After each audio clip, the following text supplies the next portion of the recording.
Aujourd'hui, je vais vous parler des 7 mercenaires. Hein. Pas le remake du remake des 7 samouraïs, mais le remake juste des 7 samouraïs. Hein.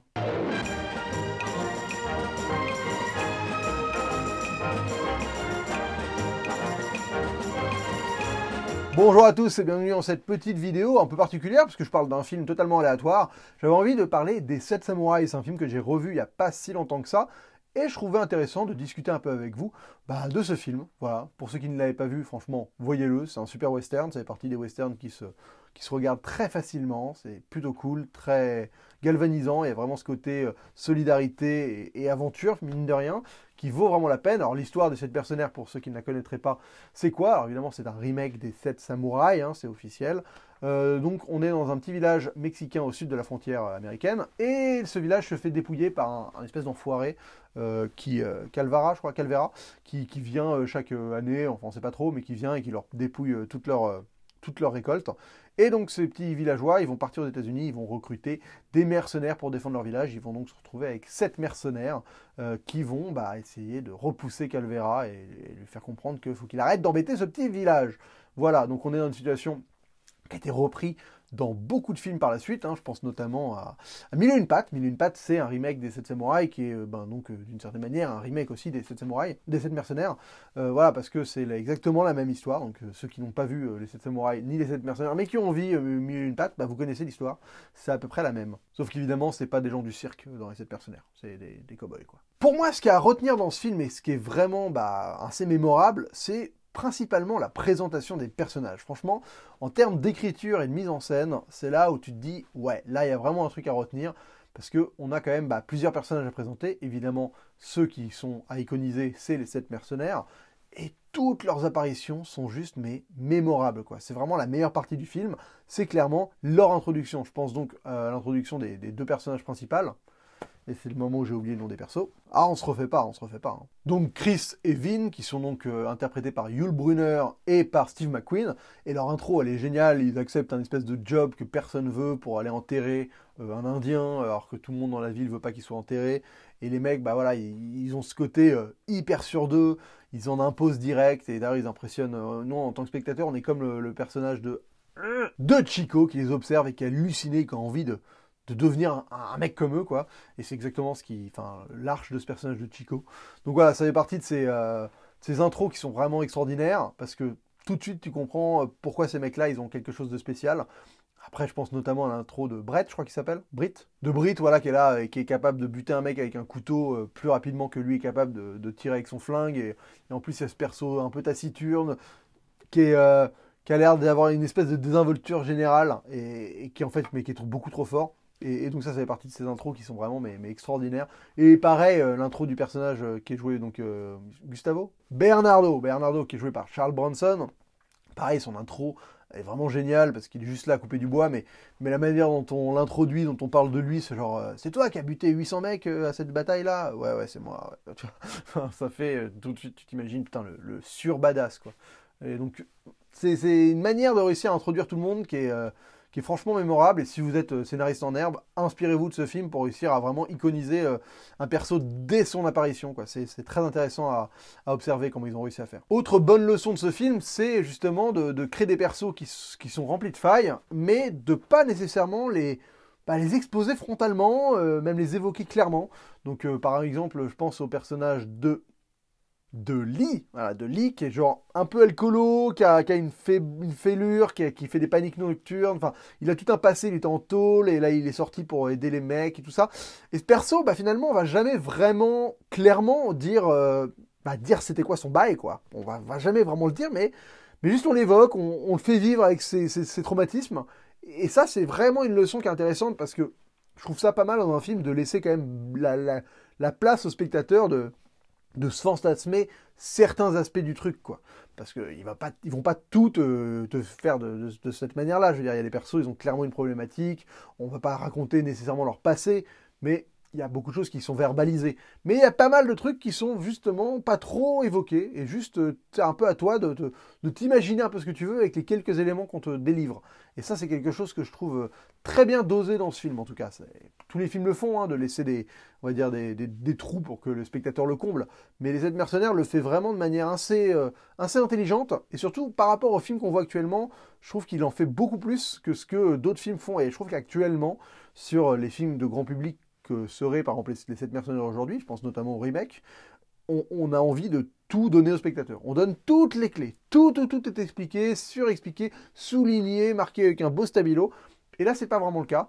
Et c'est notable, encore une fois, c'est une des leçons que j'ai appris en regardant ce film. Alors évidemment, c'est un remake. J'ai vu Les 7 samouraïs il y a très longtemps, enfin il y a très longtemps, il y a quelques années, quelques dizaines d'années maintenant. Ouais, ça commence à faire, mine de rien. Et donc, j'avais adoré le film, mais je l'ai pas revu juste avant de revoir Les 7 mercenaires.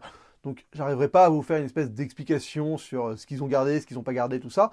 Mais je trouve qu'en tout cas, en termes de transposition, c'est quand même vraiment bien fait.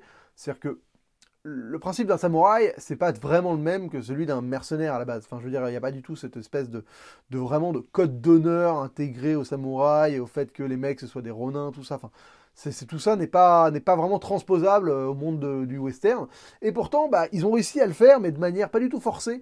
C'est juste vraiment ce sentiment d'honneur en fait que les gars ont en eux, et le fait d'être un mec solitaire qui n'arrive pas à se poser, qui est parce que tu as choisi cette vie de cow-boy, mais pas de cow-boy en mode je garde des vaches, quoi, de cow-boy de mercenaire, quoi, et ça t'exclut de la société, et donc t'es destiné à juste être un porteur d'armes, quoi. Et il y a cette problématique dans le film où les mecs rêvent tous de sortir de cette condition-là, mais à la fois tu as l'impression qu'ils y sont inexorablement, je sais pas si c'est le bon terme, attirés et qui peuvent pas en sortir, quoi, ils sont bloqués. Et ça, c'est vraiment une manière de prolonger, ou en tout cas vraiment de conserver l'esprit des 7 samouraïs, qui était vraiment ancré de ça, on est dans cette condition, on a fait ça, on peut pas en sortir parce que c'est limite enfin, je veux dire la coutume ou la manière dont le pays fonctionne à l'époque, le Japon, fait qu'on est comme ça, c'est un état de fait. Alors que les États-Unis, c'est pas du tout ça, mais ils ont, par le fait de créer une psychologie des personnages qui évoque tout ça, ils ont réussi à le retranscrire, à l'adapter, quoi. Donc c'est vraiment intelligemment fait, je trouve, parce que tu pourrais totalement passer à côté de plein de trucs et oublier énormément de choses de l'œuvre de Kurosawa, et finalement, t'as un esprit qui est là quand même. Alors après, évidemment, le film fait 2 heures, là où Kurosawa, il fait 3 heures et 2 heures quelque chose, quasiment 3 heures, je crois.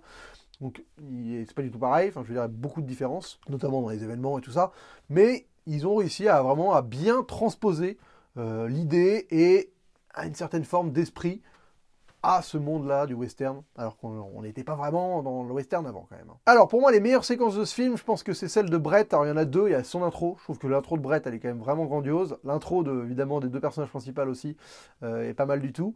Mais j'aime beaucoup la séquence où il va tirer sur un cow-boy qui est à l'autre bout de la vallée, là, t'as l'impression qu'il fait un tir de fou. Et il y a Chico à côté qui hallucine. Ah, c'était le meilleur tir que j'ai jamais vu. Et lui il dit putain, mais qu'est-ce que tu te racontes, je voulais viser le cheval. Et tu sais pas vraiment si c'est vrai ou pas. Et il y a vraiment ce côté où tu es comme Chico. Le personnage de Chico, il est intéressant parce que c'est celui qui découvre aussi tout ça. Et tu es halluciné comme lui, quoi. Enfin, il arrive à te porter ses émotions, à être comme toi, quand tu es vraiment en phase avec ce qu'il vit. Genre, ouais, mais j'hallucine de ces cowboys qui sont beaucoup trop forts. Mais qui sont ces gens? Pourquoi ils sont aussi forts? Et tu n'auras jamais vraiment de réponse. Et je trouve que cette scène avec Britt qui tire là, j'ai adoré cette scène. Le plan que j'ai trouvé le plus intéressant, alors pour le coup, c'est filmé de manière un peu plate. Enfin, je veux dire, il n'y a pas de choses extraordinaires à se mettre sous la dent en termes de cinématographie. C'est un western qui est très bien fait. Voilà, c'est très académiquement bien fait. Il y a un plan lors de la fuite de Calvera, lors de la première attaque, et qui se font repousser par les mercenaires. Donc, il y a une espèce de plan travelling où on va suivre Calvera à cheval et il va sauter des haies avec son cheval, et c'est un plan très dynamique et il se passe énormément de choses dans l'image. Et donc voilà, ça fait partie pour moi des plans qui m'ont le plus parlé dans le film, parce qu'il y avait du dynamisme, il y avait de la prouesse, je veux dire, de réussir à filmer des chevaux qui sautent au-dessus des obstacles comme ça en temps réel, et il y avait vraiment de l'énergie. C'était un plan ultra riche. Et c'est pour ça que je le définis en tant que meilleur plan de ce film. Le gros bémol que j'ai finalement, c'est la fin en fait. Je trouve que la fin est très très décevante, parce que le film monte on va dire en climax, et t'attends forcément ce combat final. Et finalement, ce combat final, il est très étrangement filmé. Il y a des persos qui meurent en se faisant tirer dessus de manière improbable. Enfin, je veux dire, tu sais même pas qui leur a tiré dessus, de comment ils sont morts. C'est un peu décevant. Enfin, j'étais un peu déçu de la fin. Pour moi, je m'imaginais que ça allait être la meilleure partie du film, mais en fait, pas du tout. C'est vraiment ce qui m'a le plus déçu. Parce que, ouais, finalement, l'action finale est très confuse et pas très bien spatialisée. Vous savez que je suis un peu tatillon sur les fusillades. Et il n'y a pas de moment de prouesse de... Enfin, tu vois, les 7 mercenaires, à ce moment-là, tu as envie quand même qu'ils meurent en ayant fait des choses extraordinaires. Et là, c'est pas vraiment le cas. Et en fait, ça m'a fait le sentiment inverse des 12 salopards, hein, qui est un film qui a un vrai parallèle à faire entre les 7 mercenaires et les 12 salopards. Et pour le coup, les 12 salopards, à la fin, elle est extraordinaire. Enfin, je veux dire, c'est vraiment le meilleur moment du film. C'est une montée en puissance jusqu'à ce moment où tu es à fond avec eux et c'est génialissime, quoi. Alors que les 7 mercenaires, bah, ça devrait l'être. Et je trouve que la fin, tu es un peu genre, bah ouais, mais en fait, lui, il s'est fait buter par qui? Mais il est où, lui? Mais pourquoi il tire là? Mais il a buté personne, en fait, lui. Enfin, tu vois, c'est un peu décevant, mais il y a plein de toutes ces questions qui sont venues dans ma tête au moment de regarder ce final et ça m'a refroidi. Je pensais finir sur une apothéose, mais ça m'a refroidi. Et la dernière chose que je voudrais mentionner dans ce film, outre le fait que les comédiens sont tous très bons, c'est la musique. La musique, hein, Elmer Bernstein, si je ne dis pas de bêtises, c'est une de mes musiques préférées de tous les temps, franchement.